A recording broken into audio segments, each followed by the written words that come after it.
नमस्कार। मुद्दे की बात में आप सभी का स्वागत है। मैं हूं आपके साथ गरिमा वाजपेयी। मुद्दे की बात में आज बात करेंगे संभल पर सियासी दंगल की।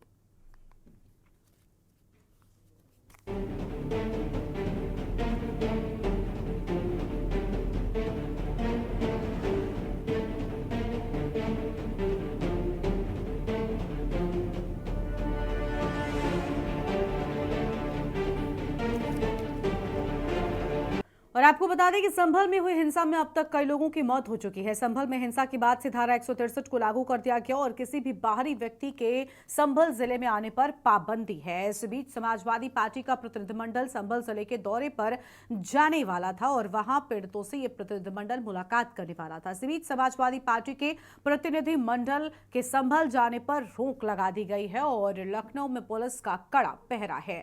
सपा नेता और प्रतिनिधिमंडल में शामिल माता प्रसाद पांडे के घर के बाहर भी पुलिस का कड़ा पहरा है। वहीं समाजवादी पार्टी के नेताओं को संभल जाने से रोके जाने को लेकर सपा प्रमुख अखिलेश यादव ने सरकार पर निशाना साधा है। बता दें कि समाजवादी पार्टी के प्रतिनिधिमंडल में सपा नेता माता प्रसाद पांडे, लाल बिहारी यादव, श्यामलाल पाल, हरेंद्र मलिक, रुचि वीरा, इकरा हसन, जियाउर रहमान बर्क, नीर मौर्य और कमाल अख्तर, रविदास मेहरोत्रा, नवाब इकबाल, महमूद, पिंकी सिंह यादव सहित कई नाम शामिल हैं। सपा का प्रतिनिधिमंडल संभल में हुई हिंसा की विस्तृत जानकारी लेकर अखिलेश यादव को सौंपेगा और सरकार द्वारा संभल जाने से रोके जाने पर माता प्रसाद पांडे ने कहा कि सरकार अगर मीडिया वहां पर जा सकती है तो हम वहां क्यों नहीं जा सकते। उन्होंने कहा कि हम पीड़ितों से मिलने के लिए संभल जाना चाह रहे हैं। सच सबके सामने आ जाएगा, इसलिए सरकार डर रही है और वहां जाने से हमें रोक रही है। तो समाजवादी पार्टी के बड़े नेताओं की ओर से ये बड़े आरोप लगाए गए हैं।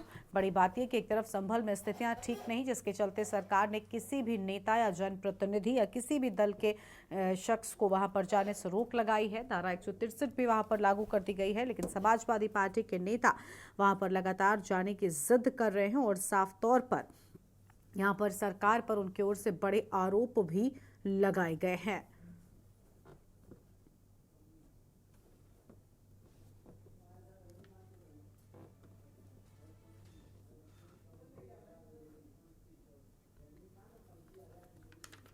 और इसी खबर पर बातचीत के लिए हमारे साथ में खास मेहमान जुड़ रहे हैं। हम इस पर चर्चा करेंगे। हमारे साथ में रजनीकांत वशिष्ठ जी हैं, वरिष्ठ पत्रकार हैं, और साथ ही हमारे साथ में शम्सी आजाद साहब जुड़ चुके हैं, बीजेपी के प्रवक्ता हैं। बहुत स्वागत। और मेहमान आगे हमारे साथ में चर्चा का हिस्सा बनेंगे।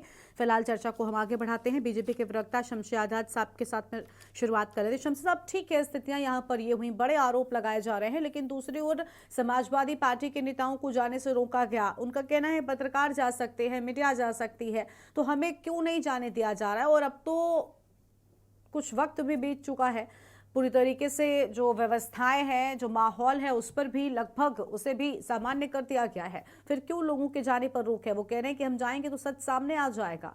छुपाने की कोशिश कर रही है सरकार। नमस्कार गरिमा जी, आपको, आपके चैनल के सभी दर्शकों को और चर्चा में भाग ले रहे भाइयों। देखिए, बड़ी जद्दोजहद करने के बाद, बड़ा प्रयास करने के बाद योगी सरकार ने संभल में वहां पर शांति व्यवस्था बनाई है। और हमें नहीं लगता कि समाजवादी पार्टी के नेताओं के जाने के बाद वहां पर स्थिति किस तरीके से उतरती है। या तो शपथ पत्र अखिलेश यादव दे दें, उनकी पार्टी के नेता दे दें कि भाई हमारे जाने से वहां शांति व्यवस्था नहीं बंद की जाएगी। और तब जबकि वहां पर धारा 144 लागू कर दी गई है पहले से ही, और वहां पर यह भी है कि बारी किसी भी व्यक्ति के आने जाने पर रोक लगा दी गई है। इस समय अखिलेश यादव की इस राजनीति में करने का तो हमें नहीं समझ में आता। और अखिलेश यादव का पूर्व का इतिहास भी रहा है कि इसके पहले जहां कहीं पर भी गए, जहां पर अमन चैन शांति बहाल हो चुकी होती है, वहां पर इनका काफिला पहुंचता है, वहां पर इनके नेता पहुंचते हैं, तो वहां का माहौल और भी खराब हो जाता है। तो इन्हीं सब चीजों को देखते हुए योगी सरकार ने, क्योंकि ऊपर जिम्मेदारी है योगी सरकार पर कि उत्तर प्रदेश में अमन चैन, लॉ एंड ऑर्डर पूरी तरीके से मेंटेन किया जाए। और इस वक्त जो नाजुक स्थिति है वहां पर संभल की, आप समझ सकते हैं, ये वो लोग हैं जो हमेशा अल्पसंख्यक समाज की भावनाओं को खेलने का काम करते हैं, उनको भड़काने का काम करते हैं, उनके मासूम जो है चेहरे से उनका जो है वो क्या कहते हैं, पत्थर बरसवाने का काम करते हैं, उनका इस्तेमाल करते हैं दंगा कराने में, शहर में आग लगाने में, दुकानें लूटने में, बवाल कराने में, हत्या कराने में। इस वक्त जो है योगी सरकार ने पूरी तरीके से चाक चौबंद व्यवस्था वहां पर बना रखी है। जिस तरीके नहीं से सर, आप ये आरोप किस पर लगा रहे हैं कि ये लोग इस तरीके का काम करते हैं? समाजवादी पार्टी के लोग, इतिहास रहा है इनका। और इन्होंने हमेशा भोले भाले अल्पसंख्यक समाज के लोगों को ही हमेशा जो है इसमें शामिल करने का काम किया, इनको भड़काने का काम किया, इनको भड़काने का काम किया। यही वजह तो है कि समाजवादी पार्टी के लोग चाहते हैं कि अल्पसंख्यक समाज पढ़े लिखे नहीं, देश की मुख्य धारा से जुटा न रहे, दूर रहे, इनको जो है समाज में जो है उससे शक की निगाह से देखा जाए। आपको पहले भी पता होगा गरिमा जी कि आजमगढ़ जैसा जिला, मऊ गाजीपुर जैसा जिला जहाँ पासपोर्ट नहीं बनता था, जहाँ के लोगों को जो है अब मुंबई दिल्ली में जो है किराए का मकान नहीं दिया जाता था, नौकरी नहीं दी जाती थी, लेकिन मोदी सरकार के आने के बाद कम से कम अल्पसंख्यक समाज पर लगी थी, उस छवि को पूरी तरीके से समाप्त किया गया और आज अल्पसंख्यक समाज इज्जत से जी रहा है। तो अब ये नहीं लगता अखिलेश यादव को कि भाई कैसे वहां पर अमन चैन हो चुका है, कैसे वहां पर शांति बहाल हो चुकी है। तो एक बार फिर वो चाहते हैं कि वहां पर जो शांति बहाल की गई है, जो वहां पर अमन चैन बना हुआ है, उसको किसी न किसी तरीके से भड़काने का काम किया जाए। तो यही सारी चीजें जिसकी वजह से प्रशासन ने जो है उनके नेताओं को वहां जाने से रोका है और उस विपक्ष की कोई भी राजनीति जो है वहां पर कामयाब नहीं होने दी जाएगी। इनको चाहिए था कि इनको अपील करना चाहिए था, सबसे पहले अखिलेश यादव जी को अपील करना चाहिए था, अपने नेताओं से अपील करना चाहिए था कि भाई वहां पर शांति बहाली की मांग करें। सरकार से डेलीगेशन इनका लखनऊ में रहते हैं तो लखनऊ में पहले अधिकारियों से मिलना चाहिए था, लखनऊ में मुख्यमंत्री से टाइम लेना चाहिए था, लखनऊ में यहाँ पर नेताओं से मिलना चाहिए था और यहाँ उनसे कहते हैं कि भाई वहां पर शांति व्यवस्था बनाई जाए, न कि डायरेक्ट आप वहां पहुंचकर जहाँ का माहौल अमन चैन बना हुआ है वहां माहौल बिगाड़ने का काम किया जाए। तो ये योगी सरकार कहीं से भी इनके मंसूबे को कामयाब नहीं होने देती। ठीक है सर, हमारे साथ में समाजवादी पार्टी के प्रवक्ता मयंक शुक्ला साहब जुड़ चुके हैं। मयंक जी, आपने सुन ही लिया होगा शमसी साहब को, बड़े आरोप लगाए। उन्होंने कहा कि इनका तो इतिहास रहा है दंगा कराने का और यही वजह है कि हम इनको जाने नहीं दे रहे हैं। क्या कहेंगे आप, इन आरोपों को स्वीकार रहे हैं क्या? असल में ये भूल गए, मुझे लगता है अपने भारतीय जनता पार्टी का चरित्र बताने का काम में लग गए और ये भूल गए कि दंगा कराने के काम पे हमेशा भारतीय जनता पार्टी के लोगों ने राजनीति करी है। जितने भी बवाल होते हैं, दंगे होते हैं, उसके आप जब पृष्ठभूमि में जाएंगे पीछे तो भारतीय जनता पार्टी के नेताओं की आपको मुस्कुराहट मिलेगी। देखिए इनके चेहरे भी मुस्कुराहट आ गई, क्योंकि दंगे का नाम सुन के अगर कोई खुश होता है देश में तो भारतीय जनता पार्टी के नेता कार्यकर्ता होते हैं। बीच में मत बोलिए, शकील मैंने आपकी पूरी बात सुनी थी और आप खुद भी दिल पे हाथ रख के जानते हैं कि आप किन लोगों के साथ दे रहे हैं और आपको भी दिमाग में होगा कि आप गलत का साथ दे रहे हैं, मगर खैर कोई बात नहीं, राजनीतिक मजबूरियां होती हैं। मैं अपनी बात पूरी करूंगा कि भारतीय जनता पार्टी दंगा कराने में पुराना इतिहास रहा है। जब जब दंगे होते हैं उसमें जवाब जाएंगे, उसके इतिहास में, जांच में, तो भारतीय जनता पार्टी के दंगाई मिलेंगे आपको। और बता दूं मैं आपको, भाजपा के लोग हमारे नेताओं को, हमारे प्रतिनिधि मंडल को इसलिए नहीं जाने देना चाह रहे क्योंकि जब जांच करेंगे हमारी कमेटी तो ये सच्चाई निकल के आएगी कि कौन कौन से अधिकारी मिले हुए थे, कौन कौन से नेता थे और कौन लोग उस वीडियो में थे जो लोगों को भड़काने का काम कर रहे थे, कौन लोग वो थे जो दंगा कराने में वहां एक्सपर्ट थे, वहां जाके उन्होंने अपना काम किया है, कौन लोग भीड़ में शामिल थे। तो सारी बातें जनता के सामने ना आ जाए, इसलिए ये लोग अपना एक एजेंडा बना के भाजपा के लोग नेताओं को रोक रहे हैं और भाजपा के जो जितने भी गुंडे माफिया हैं वो सिर्फ और सिर्फ प्रदेश में हिंदू मुस्लिम की राजनीति करने में, सांप्रदायिक माहौल बनाने में लगे हुए हैं। और इसके अलावा मैं एक बात और आपको बहुत महत्वपूर्ण बताना चाहता हूं, भारतीय जनता पार्टी और योगी आदित्यनाथ की सरकार इस लोकसभा चुनाव में करारी हार के बाद से एक बौखलाहट में है। उस बौखलाहट में इन्होंने नए नए नारे प्रदान करे, उन नारों के माध्यम से अब उन नारों को इंप्लीमेंट करने का इनका टाइम आ रहा है। इसलिए ये लोग नफरत के जो बीज बो रहे हैं, ये देश के लिए, लोकतंत्र के लिए, आपसी सौहार्द के लिए बिल्कुल अच्छी बात नहीं है। और ये बात सबको पता होनी चाहिए कि देश प्रेम से चलेगा, शिक्षा, चिकित्सा, रोजगार से चलेगा, ठीक है सर, आपके पास में लौटे हमारे संवाददाता शानू कुमार बरेली से जुड़ चुके हैं। अभी अभी बरेली से एक खबर सामने आई थी जहां पर ये कहा गया कि शिवचरण जी कह रहे हैं कि हम जाएंगे और हमें कोई भी रोक नहीं सकता। पुलिस का अत्याचार वहां पर हुआ, इसको लेकर बड़ी आरोप भी उन्होंने लगाए थे। शानू, पूरी जानकारी क्या है? क्या जो प्रतिनिधिमंडल जो दल रवाना होना था फिलहाल वो रवाना हुआ, पूरी जानकारी क्या मिल रही है आपके पास में?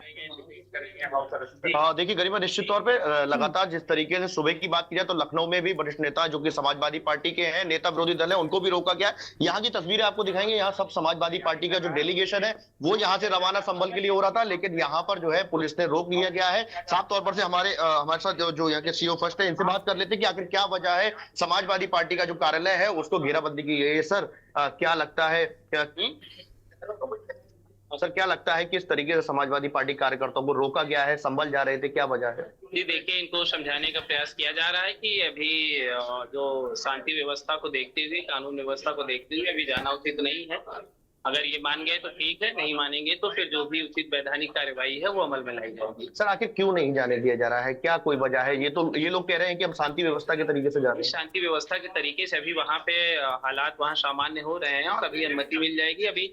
लेकिन अभी आज के दिन अभी यहाँ से नहीं जाने दिया जाएगा। अगर नहीं मानते हैं तो क्या कार्रवाई अमल में लाई जाएगी? नहीं मानेंगे तो जो भी वैधानिक कार्यवाही है ऑफिस में इनको रोका जाएगा, डिटेन किया जाएगा, नहीं तो जा सकते किया जाएगा। तो साफ तौर पर से गरिमा आपने देखा, ये तस्वीरें आपको चारों तरफ से दिखाने जाएंगे। यहाँ पर चारों तरफ से जो है घेर लिया गया है, जो पूरा कार्यालय है, पुलिसकर्मी तैनात कर दिए गए हैं, कई थानों की फोर्स यहाँ पर ला दी गई है। यहाँ पर कई जो वरिष्ठ नेता हैं उन लोगों से बातचीत करने का प्रयास करेंगे कि आखिर क्या वजह है, किस तरीके से जो है आप लोग को नहीं रोका जा रहा है। सर क्या कहेंगे, किस तरीके से, क्या लगता है आपके लिए कि जो रोका जा रहा है, पुलिस यहाँ पर तैनात हो गई है?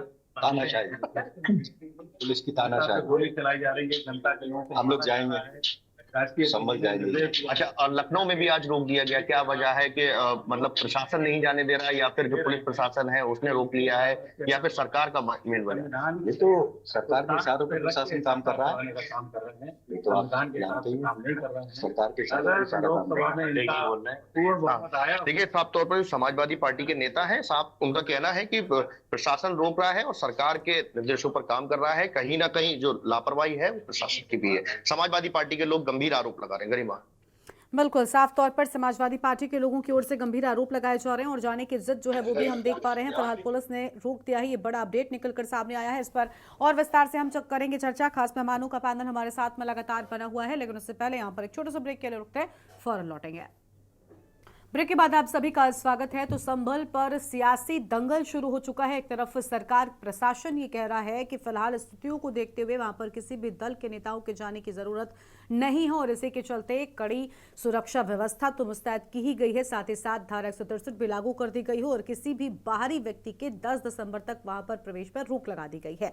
लेकिन इसी बीच समाजवादी पार्टी के बड़े नेता हैं जो जिद पर अड़े हैं और कह रहे हैं कि हम जाकर वहां का सच पता करेंगे और जनता का दुख दर्द बांटकर उसे जानकर सामने लेकर आएंगे, क्योंकि उनकी ओर से बड़े आरोप प्रशासन पर, सरकार पर मढ़े जा रहे हैं। लेकिन इस पूरे मामले को लेकर समाजवादी पार्टी के विधायक रविदास मल्होत्रा ने क्या कुछ कहा, एक बार वो भी पहले आपको सुनाते हैं, फिर चर्चा करते हैं।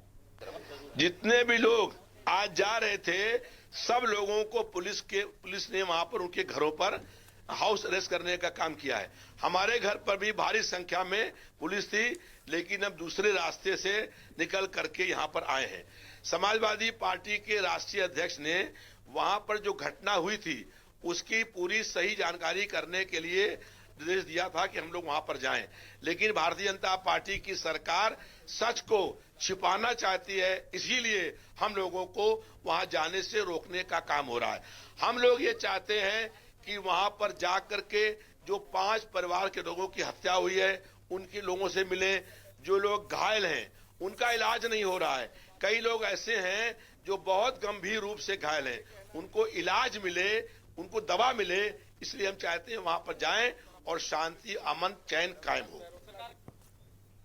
और वापस से अपनी चर्चा का रुख कर लेते हैं। खास मेहमान हमारे साथ में लगातार बने हुए हैं। हमारे साथ में रजनीकांत वशिष्ठ साहब हैं, वरिष्ठ पत्रकार हैं। बहुत स्वागत सर आपका।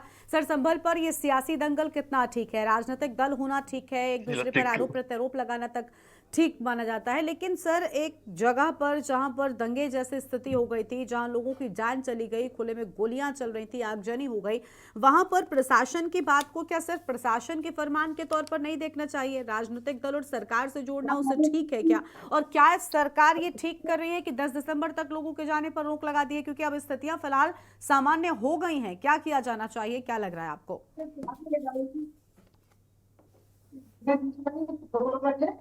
सर अनम्यूट कीजिए पहले, आपकी आवाज नहीं मिल रही है।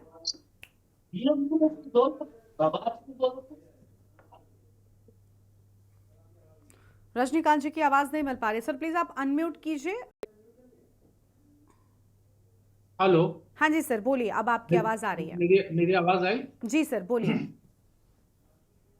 सभी को नमस्कार। देखिए गरिमा जी, जनप्रतिनिधि का ये पूरा अधिकार है कि ऐसी घटना अगर कहीं हो जाती है, और खासतौर से उस जनप्रतिनिधि का जो जिसकी पार्टी का सदस्य वहां से सांसद और विधायक हो, तो ऐसी परिस्थिति में वो जाने का हक तो उस स्थल पर उस पार्टी के सदस्यों को है, उसके डेलीगेशन को है बेशक, लेकिन सवाल ये उठता है कि वो जनप्रतिनिधि या राजनीतिक दल, प्रशासन तो नहीं है वहां पर मौजूद रह करके उस जीरो पॉइंट पर स्थिति को संभालने वाली बात तो वो नहीं कर रहा ना। तो अगर प्रशासन कह रहा है कि 10 दिसंबर तक मत आइए, 10 दिसंबर के बाद में आ जाइए, आप अपनी जांच परख कर लीजिए, तो इसमें मुझे लगता है कि बहुत आपत्ति नहीं होनी चाहिए। और दूसरी बात गरिमा जी, मैंने ये देखा है कि जब भी कभी ऐसी बड़ी घटना किसी जगह पर हो जाती है तो जो राजनीतिक दल हैं वो सिलेक्टिव हो जाते हैं कि अगर ये एक वर्ग का है तो हम जाएंगे और दूसरे वर्ग का है तो हम नहीं जाएंगे। ये भी ठीक नहीं है, ये गलत मैसेज जाता है जनता के बीच में। हाँ, जहां तक ये है कि जो अखिलेश यादव जी के निर्देश पर ये डेलीगेशन जा रहा है और उसमें माता प्रसाद पांडे जी जैसे सीनियर अनुभवी नेता हैं जिन्हें मैं पहले से जानता हूं बहुत अच्छी तरह से, वो बहुत ही संतुलित नेता हैं। अगर वो जाएंगे तो निश्चित रूप से स्थितियों को सामान्य बनाने में मदद मिलेगी प्रशासन को, सरकार को। लेकिन बात वही आती है कि अगर जो स्थितियां आप बता रही हैं कि अब थोड़ा थोड़ा सामान्य होने लगी हैं, दूसरी बात उस घटना के बाद में वहां के आसपास के घरों में बताते हैं कि सब लोग जो है ताले लगा करके चले गए, आखिर तो बात किससे करेंगे वो? या जो बच्चे जिनका जो मारे गए हैं इस घटना में, उनके परिवार के जन भी अगर वहां नहीं हुए तो बात किससे करेंगी? आखिर वो बात करेंगे प्रशासन से करेंगे, वहां के लोगों से करेंगे। तो अगर वो प्रशासन कह रहा है कि 10 दिसंबर तक मत जाइए भाई, 10 दिसंबर के बाद चले जाइए, तो ये जिद भी ठीक नहीं होती। और दूसरी बात, सिलेक्टिव नहीं होना चाहिए राजनीतिक दलों को, मेरे विचार से तो ये। ठीक है सर, यानी कहीं ना कहीं स्थितियों को समझना चाहिए और उसके बाद ही कोई जिद करनी चाहिए। सपा प्रवक्ता हमारे साथ में है शमसी आजाद साहब, उनका रुख करेंगे। शमसी साहब माफ कीजिएगा, मयंक शुक्ला जी हैं। मयंक जी, समाजवादी पार्टी के लोगों को भी ये समझना चाहिए कि प्रशासन अगर कोई बात कह रहा है तो उसको मान ली जाए। क्या नहीं लगता आपको कि 10 दिसंबर तक इंतजार करना चाहिए और जो स्थितियां हुई फिलहाल कम से कम वो ना बढ़ पाए? देखिए, 10 दिसंबर तक इंतजार करने में कोई परहेज नहीं है, मगर जो अत्याचार हो रहा है वहां पे, बेगुनाह लोगों के नाम बढ़ाकर उन पे कार्रवाई करने की जो साजिश षड्यंत्र चल रहा है, और वहां पे जो उत्पीड़न हुआ है उसको जितने दिन में तो सबूत मिटाने का भी काम किया जाएगा। और प्रशासन पे अगर पूरा भरोसा है हमारा, मगर जो प्रशासन जिस तरीके से योगी आदित्यनाथ जी की सरकार में काम कर रहा है, देखिए जो सेना होती है, जो फोर्सेस होती हैं, वो देश की सुरक्षा के लिए होती हैं, मगर उनका दुरुपयोग करने का जो काम है, पुलिस का दुरुपयोग करने का जो काम है, इस सरकार में लगातार किया जा रहा है। तो हम कैसे मान लें कि अगले 10 दिनों में, 12 दिनों में वहां पे जो पुलिस द्वारा या जो प्रशासन द्वारा उत्पीड़न हुआ है या जो नकली मुकदमे लिखा के लोगों को प्रताड़ित करने का काम किया जा रहा है, उसके सबूत मिटाने का काम नहीं किए जाएंगे। साथ ही साथ हमारा डेलीगेशन वहां पे प्रेम सद्भाव बढ़ाने जा रहा है, वहां पे जो पीड़ित परिवार है उनका दुख दर्द बांटने जा रहा है। हम वहां कोई भीड़ लगाने थोड़ी ना जा रहे हैं। और इनकी नीयत अगर साफ होती भारतीय जनता पार्टी की, तो वो डेलीगेशन को जाने देते, अपनी निगरानी रखते, अपनी सुरक्षा मुहैया कराते वहां पे, और सबको मिलके वहां पे जो लोग परेशान हैं उनको जब सांत्वना मिलेगी। देखिए, दुख दर्द में जब शामिल होता है कोई भी व्यक्ति तो हम किसी का दुख कम नहीं कर सकते, मगर सांत्वना देने से कम उनको थोड़ा सा धैर्य मिलेगा। लोकतांत्रिक व्यवस्था में जनता ही जनार्दन है, उसमें जनता, अब भाई जो लोग जिनकी मृत्यु हुई है वो भी इस देश के नागरिक थे। तो ऐसा नहीं है कि आप इसमें आप वो कर लेंगे कि इस जाति धर्म का व्यक्ति सही है, इस जाति धर्म का गलत है। तो जब लोकतंत्र है तो लोकतंत्र में सभी जितनी जनता है देश की, सबके समान अधिकार है और सबको सम्मान मिलना चाहिए, सबको न्याय मिलना चाहिए। हम नहीं कहते जो सही है उसे सही कहना चाहिए, जो गलत है उसे गलत कहना चाहिए। जब हमारा डेलीगेशन जाता वहां पे एक अच्छा मैसेज आता, वहां पे एक सौहार्दपूर्ण माहौल बनता, जो भी अफरा तफरी का माहौल है वो खत्म होता। जो प्रशासन लगातार, आप बताइए, वहां के वरिष्ठ अधिकारी आके प्रेस कॉन्फ्रेंस करके ऐसे प्रिडिक्ट कर रहे हैं जैसे वहां पे पहले से कोई बवाल था। अच्छा, पहले से बवाल था तो आपको तैयारी करके जाना चाहिए था। आपकी एलआईयू क्या कर रही थी, आपकी इंटेलिजेंस क्या कर रही थी? आपने असल में बवाल वहां पे प्रशासन ने होने दिया। प्रशासन ने वहां बवाल में, मुझे तो लगता है कि अगर इसकी जब गहनता से जांच होगी तो उस भीड़ में भारतीय जनता पार्टी के कार्यकर्ता भी छुपे हुए मिल सकते हैं। हो सकता है कि कुछ ऐसे लोग असामाजिक तत्व भी छुपे मिल सकते हैं। और वहां पे जिस तरीके से भीड़ के जो वीडियो वायरल हुए, वहां पे जिस तरीके से उकसाने का काम करना और आप ये देखिए, जब सर्वे एक बार हो गया, फिर दोबारा सर्वे हो रहा है। जब एक बार में बवाल नहीं हुआ तो इन्होंने दोबारा सर्वे कराने का काम किया। आप जब कोई कोर्ट का आदेश होता है, कोर्ट का आदेश सर्वोपरि होता है, मगर कोर्ट के आदेश के बाद जो प्रशासन का काम है वो ये है कि वहां के जनप्रतिनिधियों को, वहां के वरिष्ठ लोगों को, जिम्मेदार लोगों को बिठाते, बात करते और उसके बाद अपना सर्वे करते। सब लोग, इस देश का हर व्यक्ति न्यायपालिका का सम्मान करता है। प्रशासन को अपना काम ईमानदारी से करना चाहिए था, तो कोई बवाल नहीं होता, सब चीजें आसानी से हो जाती। वहां पे जो भ्रम फैलाया गया, वहां पे जो अधिकारी द्वारा भ्रम फैलाया गया, वो बहुत ही घातक है। आरोप है इनकी, कोई अभी पुष्टि नहीं हुई है। आरोप अभी क्या कहा बीजेपी के प्रवक्ता शमसे साहब ने कि समाजवादी पार्टी के लोगों का तो काम है, क्या इसको पुष्ट मान लिया जाए? ये तो आरोप, आप राजनीतिक दल हैं, एक दूसरे पर आरोप लगा सकते हैं, लेकिन प्रशासन पर तो विश्वास किया जा सकता है ना, जो समाजवादी पार्टी के लोग नहीं कर रहे हैं। अभी भी हमने देखा कि हमारे संवाददाता मौजूद है बरेली में, और वहां पर देखिए किस तरीके से जाने की जिद की जा रही है, लेकिन फिलहाल पुलिस रोक रही है, तो उसकी बात को समझना चाहिए। ठीक है, शमसे साहब कुछ कह रहे हैं, उनका रुख कर लेते हैं। जी सर, अनम्यूट सर, अनम्यूट कीजिए पहले। बड़े शर्म की बात है, और किस सफाई गोई से जो है समाजवादी पार्टी के प्रवक्ता झूठ बोल रहे थे। अभी कल आपने देखा कि सांसद जी के पिता 1000 लोगों को लेकर, 1000 से ज्यादा की भीड़ रही होगी, लेकर के वहां पर जाते जुमे की नमाज पढ़ने के लिए, दंगा करवाने के लिए। कौन जा रहा है? अगर प्रशासन को रोकना होता तो उन्हीं को रोक देते। हम कह रहे हैं जब वहां पर ऑलरेडी सांसद आपका है, विधायक आपका है, चेयरमैन आपका है, सारे जिला अध्यक्ष आपके, तो आप यहाँ से ड्रामा करने की कोशिश क्यों करना चाह रहे हैं कि यहाँ से आप जाके वहां क्या कर लेंगे? भाई जो वहां के लोग हैं, अगर प्रशासन को रोकना होता तो उन्हीं को रोक देते कल कि भाई नमाज पढ़ने के लिए नहीं आइए। लेकिन ये बात बिल्कुल साफ दर्शाती है कि प्रशासन बिल्कुल पारदर्शिता से काम कर रहा है। लेकिन जो समाजवादी पार्टी की नीयत है कि वहां पर अरे जुमा निकल गया, कैसे कैसे जुमे में मुसलमानों ने शांतिपूर्वक नमाज पढ़ ली, ये तो भाई हमारी राजनीति खत्म हो जाएगी। ठीक है सर, आपके पास में आते हैं बरेली से हमारे संवाददाता शानू लगातार बने। शानू, हम देख पा रहे हैं फिलहाल वहां पर हलचल काफी तेज हो गई है, क्या स्थितियां हैं वहां पर? ताजा अपडेट क्या है आपके पास में? शानू, आवाज मिल रही है?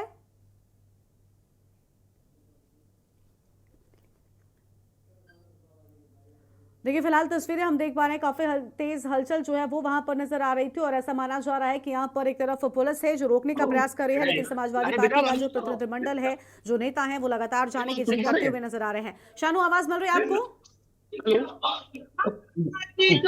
क्या स्थिति है शानू?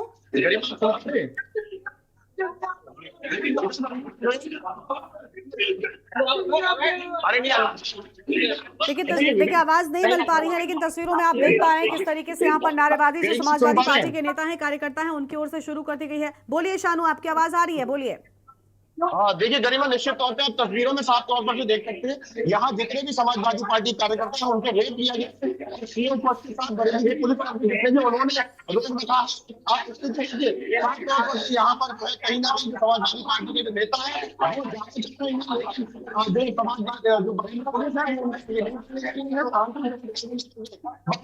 हवाला दिया जाता है। देखिए आप साफ तौर पर तस्वीरें देख सकते हैं, कमेटी बना दी है, अभी तक हो रहा है जो झंडा खेल हो रहा है उसका पर्दाफाश करने के लिए जाएंगे। पर्दाफाश करने के लिए पूरी जांच हो रही है उसकी? जी नहीं, जांच हो रही है।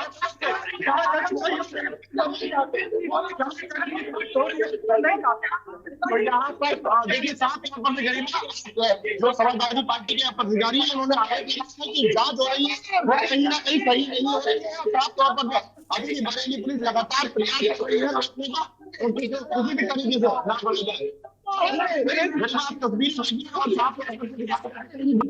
पार्टी के नेता